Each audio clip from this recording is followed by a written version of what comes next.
폭풍처럼 휘몰아쳤던 회식의 끝. 진심이야? 장난 같아? 다시 할게 진지하게. 시간을 좀 줘. 그래 강요 아니야. 강재인을 사이에 둔 남자들의 묘한 긴장감은 끝내 폭발했고 황기찬의 등장은 그야말로 회식장에 얼음물을 끼얹듯 분위기를 식혀버렸습니다. 황기찬한테 지호 친아빠가 아니라고 얘기는 했니? 그 시각 김도윤은 혼란스러웠습니다. 기찬 씨 아들 맞거든? 왜 자꾸 헛소리야? 그래, 그렇게 웃겨. 그래야 강sel이지. 점점 더 선명해지는 이태호의 직진 본능. 아, 그거 좀 전에 우편물 분류해주는 직원이 대인 씨 앞으로 왔다고 주고 갔어요. 그리고 그가 쏟는 제인에 대한 감정. 도윤은 알고 있었죠. 대체 누가? 제인 씨 괜찮아요? 이 경쟁은 이미 사랑이 아닌 생존이란 걸. 이젠 내가 나서야 할 때야. 도윤의 눈빛이 달라졌습니다. 더 이상 물러설 수 없는 간절함의 눈빛으로. 강세리는 집으로 돌아오자마자 문도 제대로 닫기 전에 소리부터 질러댑니다. 또 바람이야. 이번엔 누구야? 제인이야. 아님 그 정윤이 딸이야. 기차는 현관에서 신발도 벗지 않은 채 조용히 고개를 숙입니다. 얼굴엔 피로와 체념이 짙게 드리워져 있었고 그는 아무 말 없이 소파로 걸어가 힘겹게 앉습니다. 깊은 한숨이 방 안에 가득 퍼졌죠. 하지만 세리는 멈추지 않았습니다. 그녀의 분노는 점점 더 격렬해졌고 눈빛엔 질투와 불안 그리고 통제 불능의 두려움이 섞여 있었습니다. 내가 눈 감아줬던 게 몇 번인데 당신은 정말 나를 기만하는데 도가 텄어. 강규철의 비자금 당신이 숨긴 거 맞잖아. 그 돈만 있으면 이혼이고 뭐고 다 되돌릴 수 있어. YL도 다시 잡고 우리 둘도. 기차는 고개를 젖히며 눈을 감습니다. 그 이름 강규철. 아버지의 이름이 다시 입에 오르내리는 것만으로도 머리가 지끈거렸습니다. 그는 조용히 입을 엽니다. 그 돈 나도 못 찾았어. 그리고 찾을 생각도 없고. 세리는 눈을 부릅뜹니다. 거짓말하지 마. 그 돈 당신이 관리하던 계좌에서 나온 거잖아. 정윤이가 아무것도 모르게 숨긴 금고 그거 당신 손에 있었던 거 다 알아. 기차는 고개를 저으며 한마디를 던집니다. 욕망은 사람을 좀먹는다 세리야. 그 돈 잡는 순간 우리 둘 다 끝이야. 하지만 세리는 그 말을 듣고도 멈추지 않습니다. 그녀는 안방으로 뛰어가 서랍장을 열고 오래된 서류 뭉치들을 꺼내기 시작합니다. 먼지가 날리고 종이들이 어지럽게 흩날립니다. 당신 말 믿고 있다가 나만 바보 됐어. 이혼, 좋아. 근데 나도 그냥은 안 가. 당신 숨긴 돈 그거만큼은 나한테 줘. 그게 내 인생의 보상이야. 기차는 자리에서 일어나 그녀에게 다가가 손을 뻗지만 세리는 날카롭게 소리칩니다. 오지 마. 당신이 지금 나한테 동정이라도 하려고? 웃기지 마. 내가 뭘 얼마나 잘못했다고. 당신들이 다 나를 이렇게 만든 거잖아. 순간 방 안의 공기가 얼어붙습니다. 두 사람 사이엔 이제 부부의 정조차 남아있지 않은 듯 했습니다. 서로를 향한 믿음은 이미 오래전에 무너졌고 남은 건 끝없는 의심과 탐욕뿐이었죠. 기차는 조용히 한 발자국 물러나며 말합니다. 그 비자금 어쩌면 애초에 없었는지도 몰라. 모두가 찾으려 했지만 끝내 누구의 손에도 닿지 않았어. 마치 욕망의 덫 같았지. 잡으려 할수록 더 깊이 빠져드는 늪. 세리는 그 말에 잠시 멈칫하지만 곧 다시 서류를 집어던지며 외칩니다. 그럼 당신이 날 버려도 되는 이유가 돼. 당신 내 옆에 있어야 해. 끝까지. 죽더라도 나랑 같이 가야 해. 기차는 차가운 눈빛으로 그녀를 바라보다가 깊은 한숨을 내쉽니다. 그의 표정엔 미련도 후회도 아닌 해방의 기운이 감돌기 시작했습니다. 그만하자 세리야. 이제 나도 지쳤어. 한편 강승우는 회식 분위기 속에서 분위기를 타며 이태호에게 급발진합니다. 평소에는 웃고 넘어갈 말도 술 기운이 조금씩 올라오며 진심이 묻어나죠. 우리 누나 어떤 거 같아요? 괜찮죠?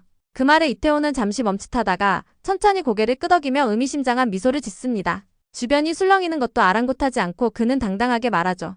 숨길 이유가 없죠. 전 강재인 씨를 좋아합니다. 그 말이 떨어지자 회식장의 공기가 단박에 얼어붙습니다. 그저 친구이자 동료로만 알고 있었던 두 사람의 감정이 실체를 드러낸 순간이었죠. 김도윤은 손에 들고 있던 컵을 조용히 테이블에 내려놓습니다. 눈빛이 복잡하게 흔들리고 그는 입술을 꾹 다물며 창밖을 응시합니다. 그 시선 너머엔 담담한 척하지만 분명히 요동치는 감정이 자리하고 있었죠. 강승우도 당황한 기색을 감추지 못합니다. 아, 진짜요? 그냥 장난처럼 물어본 건데. 이태호는 진지하게 고개를 끄덕입니다. 강재인 씨는 똑똑하고 따뜻하고 강인한 사람입니다. 제가 좋아하지 않을 이유가 없죠. 그 말에 술잔을 들던 직원 하나가 멈칫하고 다른 이들도 눈치를 봅니다. 분위기는 더 이상 회식이 아닌 심리전의 전장으로 변모해 있었습니다. 그 순간 멀찍이 떨어져 있던 강재인이 다가옵니다. 무슨 이야기를 나누는지 눈치챈 듯 그녀는 조용히 말합니다. 무슨 얘기들 하세요? 갑자기 조용하네요. 도윤은 억지로 웃음을 지으며 말합니다. 아, 그냥 뭐.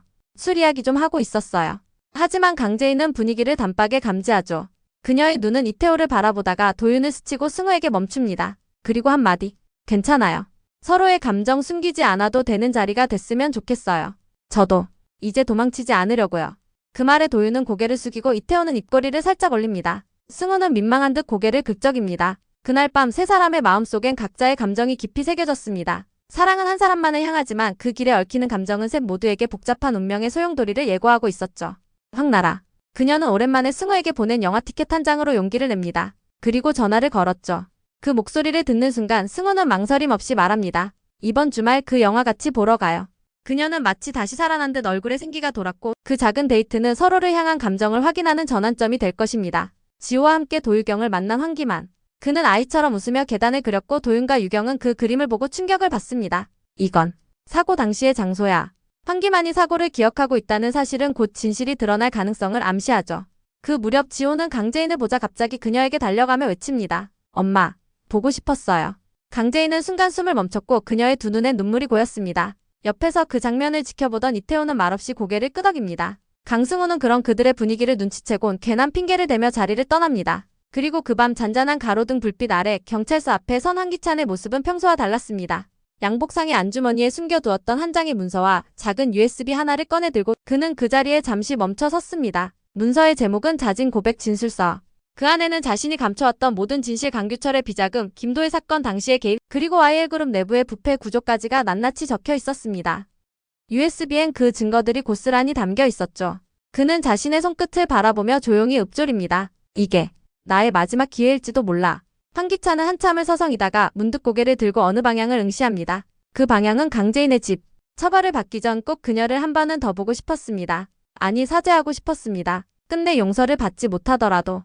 그는 주먹을 꽉 쥐고 방향을 틀어 조용히 재인의 집 앞으로 향합니다. 대문 앞에 선 그는 초인종을 누르지 못한 채 한참을 서 있었고 마침 집에서 나오는 재인과 마주치게 됩니다. 그녀는 놀란 듯 멈춰 서서 말없이 그를 바라봅니다. 기찬은 허리를 숙이며 손에 든 문서와 USB를 내밉니다. 이거 너한테 먼저 보여주고 싶었어. 내가 어떤 죄를 지었는지 그리고 이제 어떻게 속죄하려는지. 제이는 한동안 아무 말 없이 문서를 바라보다 천천히 눈을 들어 그를 바라봅니다. 그 눈빛엔 슬픔도 분노도 연민도 아닌 단 하나. 냉정한 결심이 담겨 있었죠. 이제 와서 무슨 의미가 있나요? 돌이킬 수 없는 일들이 너무 많아요. 기찬은 무릎을 꿇습니다. 비가 내리기 시작했고 그의 어깨 위로 머리 위로 조용히 빗방울이 떨어졌습니다. 하지만 그는 그 자리에 그대로 무릎을 꿇은 채 말합니다. 너만 있으면 돼. 제발 용서해줘. 나 진심이야. 지금 이 순간도 마지막 순간까지도 너밖에 없었어. 제이는 그 모습에 마음이 흔들리는 듯 보였지만 이내 굳은 표정으로 대답합니다. 그럼 죗값부터 치르고 와요. 그럼 그때 다시 생각해볼게요. 그녀의 말은 단호했지만 완전히 문을 닫진 않았습니다. 기찬은 그녀의 말을 되새기며 조용히 고개를 끄덕입니다. 이 순간을 위해 그는 모든 것을 내려놓았고 남은 생을 속죄의 시간으로 채우기로 결심한 듯 했습니다. 그는 다시 경찰서 방향으로 몸을 돌립니다. 뒤돌아보지 않은 채 한 걸음 한 걸음 비에 젖은 발소리를 남기며 조용히 걸어갑니다. 그의 그림자는 점점 어둠 속으로 사라졌고 남겨진 제이는 차가운 빛 속에서 문서와 USB를 꼭 끌어안은 채 조용히 서 있었습니다. 그 장면은 마치 오랜 시간 응어리졌던 죄와 사랑이 동시에 무너지는 듯한 슬픔을 안겨주었죠. 세리는 남편이 이혼을 결심하자 최후의 카드를 꺼내듭니다. 김도희 사고 당시 블랙박스 내가 갖고 있어. 당신이 이혼 소송 진행하면 그 원본 언론에 터뜨릴 거야. 그러나 기찬은 피식 웃으며 말하죠. 맘대로 해. 더 이상 두려울 게 없어.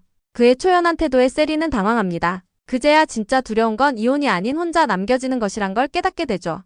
병원. 검사 결과를 확인한 의사는 말합니다. 황기찬 회장님 위암 말기입니다. 전이도 상당히 진행된 상태예요. 이제 시간 문제입니다. 기찬은 그 말을 듣고도 담담하게 고개를 끄덕입니다. 그의 눈엔 두려움 대신 어떤 해방감 같은 게 비칩니다. 이제야 끝이 보이는구나. 그는 그 길로 강세리와의 이혼 서류에 서명합니다. 그 시각 정호성과 강미라는 둘만의 장소에서 조용히 대화를 나눕니다. 우린 지금까지 너무 조심했어요. 이제는 그만 멈춰도 되지 않을까요? 미중년 커플. 그들은 함께할 수 있는 방법을 찾기 위해 시간을 갖기로 합니다. 결혼, 동거, 혹은 새로운 시작. 결론은 다음 회차에 드러날 것입니다. 여왕의 집 95회 이젠 누구도 숨을 수 없는 진실의 순간이 다가옵니다. 오늘도 끝까지 함께 해주셔서 정말 감사드려요. 구독과 좋아요 그리고 알림 설정까지 해두시면 다음 회차 리뷰도 빠르게 받아보실 수 있어요. 그럼 저희는 다음 영상에서 다시 만나요.